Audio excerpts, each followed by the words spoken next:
Hexadecimal থেকে দশমিকে রূপান্তর। কোনো হেক্সাডেসিমাল সংখ্যাকে দশমিকে রূপান্তর করার জন্য হেক্সাডেসিমাল সংখ্যাটাকে হেক্সাডেসিমালের বেস 16 দ্বারা গুণ করা লাগবে। ওকে, আবারও বলছি, কোনো হেক্সাডেসিমাল সংখ্যাকে দশমিকে রূপান্তর করার জন্য ওই হেক্সাডেসিমাল সংখ্যাটাকে হেক্সাডেসিমালের বেস 16 দ্বারা গুণ করা লাগবে। একইভাবে কোনো কোনো বাইনারি সংখ্যাকে যদি আমরা দশমিকে রূপান্তর করতে চাই, তাহলে ওই বাইনারি সংখ্যাটাকে বাইনারি বেস 2 দ্বারা গুণ করা লাগে। কোনো অক্টাল সংখ্যাকে আমরা যদি দশমিকে রূপান্তর করতে চাই, তাহলে ওই অক্টাল সংখ্যাটাকে অক্টালে বেস 8 দ্বারা গুণ করা লাগে। ওকে, এখন আমরা বাইনারি অঙ্কগুলো দেখিনি। বাইনারিতে টোটাল 16টা বিট বা ডিজিট অঙ্ক রয়েছে। ওকে, আমরা দেখিনি 0 1 2 3 4 5 6 7 8 9 8। হেক্সাডেসিমালে 10 কে লেটার বা ক্যারেক্টারের মাধ্যমে লেখা হয়, সেটা হচ্ছে A, 11 কে B এর মাধ্যমে প্রকাশ করা হয়, 12 কে C এর মাধ্যমে, 13 কে D এর মাধ্যমে, 14 কে E এর মাধ্যমে এবং 15 কে F এর মাধ্যমে প্রকাশ করা হয়। ওকে, এখন আমরা হেক্সাডেসিমালটাকে দশমিকে নিব। তাহলে হেক্সাডেসিমাল থেকে দশমিকে নিয়ে যাওয়ার জন্য এই সংখ্যাটাকে হেক্সাডেসিমাল বেস 16 দ্বারা গুণ করতে হবে। প্রত্যেকটা ডিজিট বা অঙ্ককে 16 দ্বারা গুণ করতে হবে। এখন আমরা প্রত্যেকটা ডিজিট অঙ্ককে 16 দ্বারা গুণ করব। 3 × 16 a × 16, এর ভ্যালু হচ্ছে 10, পাশে দিয়ে লিখে দিলাম ব্র্যাকেট দিয়ে, × 16 প্লাস c এর ভ্যালু হচ্ছে 12 × 16 প্লাস 1 × 16। ওকে, তাহলে আমি প্রত্যেকটা ডিজিট বা অঙ্কের সাথে হেক্সাডেসিমাল প্রত্যেকটা ডিজিট বা অঙ্কের সাথে এর বেস 16 দ্বারা গুণ করলাম। ওকে, এখন আমরা পাওয়ার, সূচক বা ঘাত বসাবো। তাহলে পাওয়ার বা সূচক ঘাত বসানোর নিয়মটা হচ্ছে, আমরা পূর্ণ সংখ্যাগুলোর বেলায়, এটা যেহেতু একটা পূর্ণ সংখ্যা, কিভাবে বুঝলাম এটা পূর্ণ সংখ্যা? কারণ এখানে কোনো দশমিক দেওয়া নেই। ওকে, পূর্ণ সংখ্যাগুলো পাওয়ার বসানোর নিয়ম হচ্ছে ডান দিক থেকে বাম দিকে পাওয়ার বসে আসবো। ওকে, আবার বলছি, পূর্ণ সংখ্যাগুলো পাওয়ার বসানোর নিয়ম হচ্ছে ডান দিক থেকে বাম দিকে পাওয়ার বসাবো এবং পাওয়ারের ভ্যালু শুরু হবে 0 থেকে। ওকে, তাহলে আমরা প্রথমে 0 বসাইলাম বেসের উপরে, তারপর 1, তারপর হচ্ছে 2, তারপর 3 বসালাম। ওকে, আবার বলতেছি, পাওয়ার গুলা ডান দিক থেকে বাম দিকে আসবে এবং পাওয়ারের ভ্যালু শুরু হবে 0 থেকে। ওকে, এখন আমরা এই এগুলার ভ্যালু নির্ণয় করব। ওকে, তাহলে প্রথমে আসি 3 × 16 পাওয়ার 3। ওকে, তাহলে এটার ভ্যালু আসছে কত? 12,288 প্লাস এরপরটা আমরা, এর ভ্যালু হচ্ছে কত? 10। তাহলে আমরা লেখার সময় 10 লিখবো। 10 × 16 স্কয়ার। ওকে, তাহলে ভ্যালু আসছে 2560। তারপর এটা আসছে 12 × c × 16 1। ওকে, তাহলে c এর ভ্যালু হচ্ছে কত? 12 × 16 পাওয়ার 1। ওকে, তাহলে এটা ভ্যালু আসছে কত? 192। আর এটার ভ্যালু আসছে কত? এটার ভ্যালু দেখি আমরা, 1 × 16 পাওয়ার 0। তাহলে এটার ভ্যালু আসবে 1। ওকে, 1 লিখলাম। ওকে, এখন এই সবগুলো ভ্যালু যোগ করব। 12,288 প্লাস 2,560 প্লাস 192 প্লাস 1। ওকে, সবগুলো ভ্যালু যোগ করার পর আমার রেজাল্ট আসছে 15,041। ওকে, 15,041।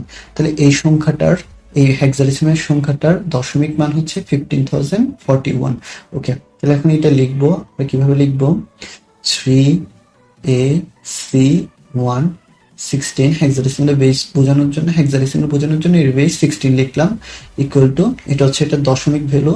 তাহলে দশমিক ভ্যালুটা লিখি 041, আর দশমিকের বেস হচ্ছে 10। তাহলে আমরা এখানে 10 লিখবো।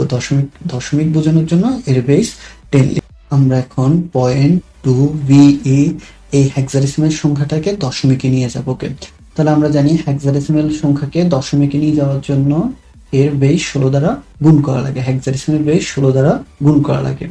আবার বলছি, কোন হেক্সাডেসিমাল সংখ্যাকে দশমিকে নিয়ে যাওয়ার জন্য ওই হেক্সাডেসিমাল সংখ্যাটাকে হেক্সাডেসিমাল বেস 16 দ্বারা গুণ করা লাগে। এটা একটা হচ্ছে ভগ্নাংশ সংখ্যা। কিভাবে বুঝলাম? কারণ এখানে পয়েন্ট দিয়ে মানগুলো লেখা। ভগ্নাংশ সংখ্যা, পূর্ণ সংখ্যা সবগুলোর বেলায় আমাকে 16 গুণ করা লাগবে, কিন্তু পাওয়ার বা সূচক লেখার বেলায় একটু অন্য নিয়ম ফলো করতে হবে। ওকে, এখন আমরা হেক্সাডেসিমাল সংখ্যাটার সাথে প্রত্যেকটা ডিজিট বা অঙ্কের সাথে এর বেস 16 গুণ করব। ওকে, তাহলে হচ্ছে প্রথমে 2 ইন্টু 16 প্লাস বি এর ভ্যালু হচ্ছে কত, বি এর ভ্যালু হচ্ছে 11 ইন্টু 16 প্লাস এর ভ্যালু হচ্ছে কত, 14 ইন্টু 16। এখন এই সংখ্যাটার উপর পাওয়ার বা ঘাত বসাবো। তাহলে ভগ্নাংশ সংখ্যা বেলার পাওয়ার বা ঘাত বসানোর নিয়ম হচ্ছে আমি বাম দিক থেকে ডান দিকে লিখে যাবো। আবার বলছি, ভগ্নাংশ সংখ্যাগুলোর বেলায় পাওয়ার বা ঘাত বা সূচক বসানোর নিয়মটা হচ্ছে আমি বাম দিক থেকে ডান দিকে বসাবো এবং পাওয়ার গুলো শুরু হবে ইনভার্স 1 থেকে বা -1 থেকে। ওকে, তাহলে প্রথম সংখ্যাটার উপর আমরা পাওয়ার -1, তারপরে সংখ্যাটার উপর -2, তারপর হচ্ছে -3। এবার যদি আরো থাকতো তাহলে -3, 4, 5, 6, -4, -5, -6 এভাবে লিখে যেতাম। ওকে, জিনিসটা আবার বলছি যে পূর্ণ সংখ্যাগুলোর বেলায় নিয়ম হচ্ছে ডান দিক থেকে বাম দিকে আমরা পাওয়ার লিখবো এবং পাওয়ার শুরু হবে 0 থেকে। ওকে, আবার বলছি যে পাওয়ার গুলো শুরু হবে কি ডান দিক থেকে বাম দিকে এবং শুরু হবে 0 থেকে। 0, 1, 2, 3, 4 এভাবে যাবে। আর ভগ্নাংশ সংখ্যাগুলোর বেলায় পাওয়ার বাম দিক থেকে ডান দিকে লিখবে এবং পাওয়ার গুলো শুরু হবে -1 থেকে। ওকে, -1, -2, -3 এভাবে লিখবো। হ্যাঁ, এখন এই সংখ্যাগুলো আমরা ভ্যালু নির্ণয় করব। ওকে, তাহলে প্রথমটা হচ্ছে 2 ইন্টু 16 ইনভার্স 1। তাহলে এটা ভ্যালু হচ্ছে 0.125 0.125 প্লাস এরপরটা হচ্ছে ভি এর ভ্যালু হচ্ছে 11 ইন্টু 16 পাওয়ার -2।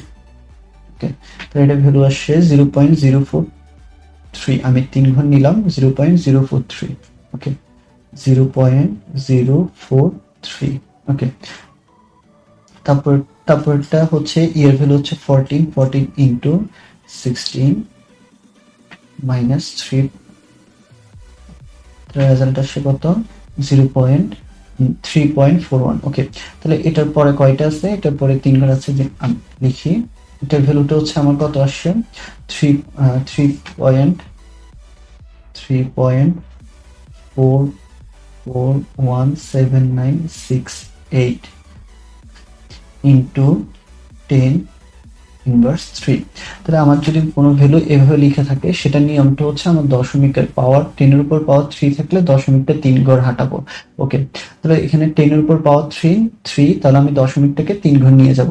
তাহলে দশমিকের পরে 1 ঘর দেওয়া আছে, তাহলে আমাকে আরো কয় ঘর নেওয়া লাগবে, নতুন করে 2 ঘর নেওয়া লাগবে। তাহলে 2 ঘরে আমি 2 ঘর 0 দিয়ে পুরাই দিব। ওকে, তাহলে আমার রেজাল্টটা কত আসছে 0.0034179। তাহলে এটাকে যদি আমি দশমিকে লিখি তাহলে আমার রেজাল্ট হচ্ছে এটা। জিনিসটা আবার বলছি, যদি পাওয়ার 3 থাকে তাহলে আমি দশমিকটাকে 3 ঘর সামনে নিয়ে যাব। দশমিকের আগে 1 ঘর দেওয়া আছে, তাহলে আমাকে আরো নতুন করে কয় ঘর নেওয়া লাগবে, 2 ঘর নেওয়া লাগবে। তাহলে ওই 2 ঘর নেওয়ার জন্য 2টা 0 দিব। তাহলে দশমিকটা 2 ঘর 3 ঘর যাওয়ার পর এখানে চলে আসছে। তাহলে এখন যদি আমি পুরো সংখ্যাটাকে লিখি 0.003417968। ওকে, তাহলে এটা লিখি প্লাস 0.0034342। ওকে, তাহলে এখন এই সংখ্যা সবগুলো আমি যোগ করব।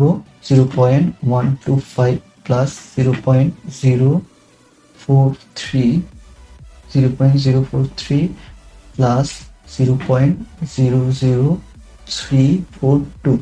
ওকে, তাহলে সবগুলো ভ্যালু যোগ করলে আমার আসছে 0.17142। 0.17142। এখন আমরা এই হেক্সাডেসিমাল সংখ্যাটাকে দশমিকে নিয়ে যাব। তাহলে কোনো হেক্সাডেসিমাল সংখ্যাকে দশমিকে নিয়ে যাওয়ার জন্য ওই হেক্সাডেসিমাল সংখ্যাকে হেক্সাডেসিমাল বেস 16 দ্বারা গুণ করা লাগে। এখন আমরা দেখছি এই হেক্সাডেসিমাল সংখ্যার দুটি অংশ, একটি হচ্ছে পূর্ণ সংখ্যা আর একটি হচ্ছে ভগ্নাংশ অংশ। ওকে, হেক্সাডেসিমালের পূর্ণ অংশ ভগ্নাংশ যাই হোক না কেন, দশমিকের রূপান্তরের বেলায় ওই হেক্সাডেসিমাল সংখ্যাটাকে হেক্সাডেসিমাল বেস দ্বারা গুণ করতে হয়। শুধুমাত্র পাওয়ার বা সূচক লেখার বেলায় একটু আলাদা হয়। ওকে, তাহলে এখন আমরা এই হেক্সাডেসিমাল প্রত্যেকটা ডিজিট বা অঙ্ককে হেক্সাডেসিমাল বেস 16 দ্বারা গুণ করব। ওকে, তাহলে প্রত্যেকটা অঙ্ককে বা ডিজিটকে আমি হেক্সাডেসিমাল বেস 16 দ্বারা এখন গুণ করবো। ওকে, তাহলে 2 ইন্টু 16 প্লাস এর ভ্যালু হচ্ছে এ, তাহলে এর ভ্যালু হচ্ছে কত 10 into 16 plus plus plus 3 into 16 plus 7 into 16।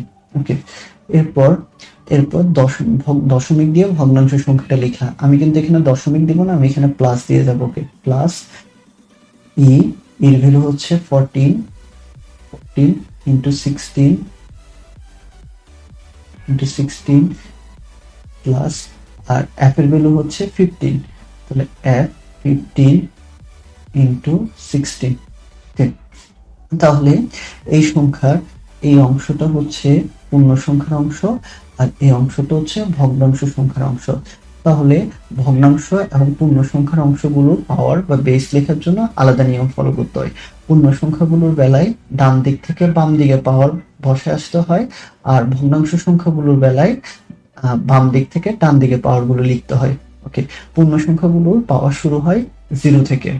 ওকে, তাহলে আমরা ডান দিক থেকে পূর্ণ সংখ্যা যেহেতু এই দুটোকের মধ্যে রয়েছে, তাহলে আমরা পূর্ণ সংখ্যার ডান দিক থেকে বাম দিকে আসবো, পাওয়ার বসাবো, পাওয়ার গুলো 0 থেকে বসে আসবো। ওকে, তাহলে প্রথম সংখ্যার বেলায় আমরা 0 বসালাম, তারপর এটা হচ্ছে 1, তারপর হচ্ছে 2, তারপর হচ্ছে 3। ওকে, তাহলে আবার বলছি পূর্ণ সংখ্যাগুলো পাওয়ার লেখার নিয়ম হচ্ছে আমরা ডান দিক থেকে বাম দিকে পাওয়ার গুলো লিখে আসবে এবং পাওয়ারটা শুরু হবে কিসে থেকে 0 থেকে।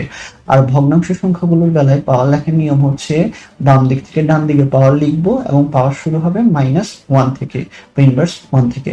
ওকে, তাহলে প্রথমটাতে আমরা -1, তারপর এটা হচ্ছে -2, এভাবে -3 4 এভাবে যাবে। ওকে, এখন আমরা এই সংখ্যাটার ভ্যালু নির্ণয় করব।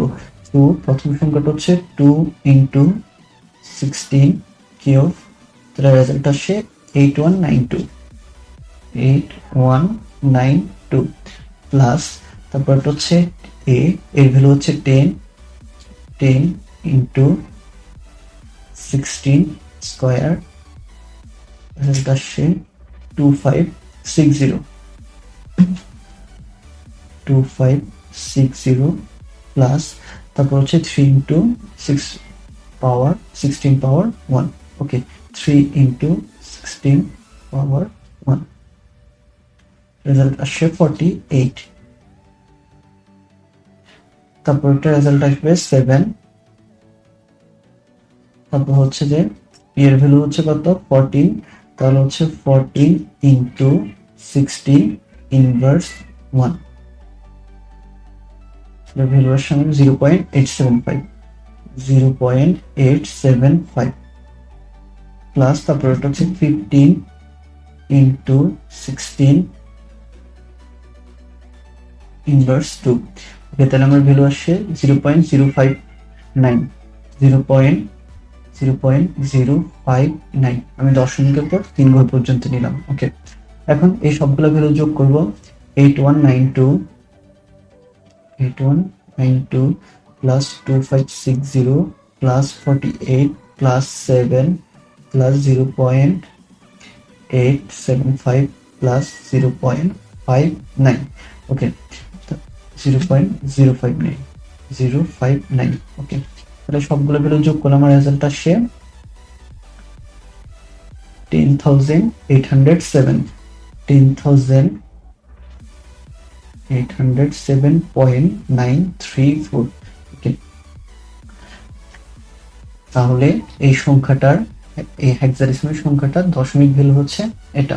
ওকে, তাহলে এখন এটা লিখবো কিভাবে 2A37.EF16 ইকুয়াল টু এটার দশমিক ভ্যালু হচ্ছে 10807.934। ওকে, এটা দশমিকে যেহেতু নিয়ে গেছি, তাহলে দশমিকের বেস হচ্ছে 10, এখানে 10 লিখতে হবে। এটা যেহেতু হেক্সাডেসিমালে দেওয়া আছে, হেক্সাডেসিমাল বেস 16, আর এটাতে যেহেতু আমরা দশমিকে কনভার্ট করছি, দশমিকের বেস 10 লিখতে হবে।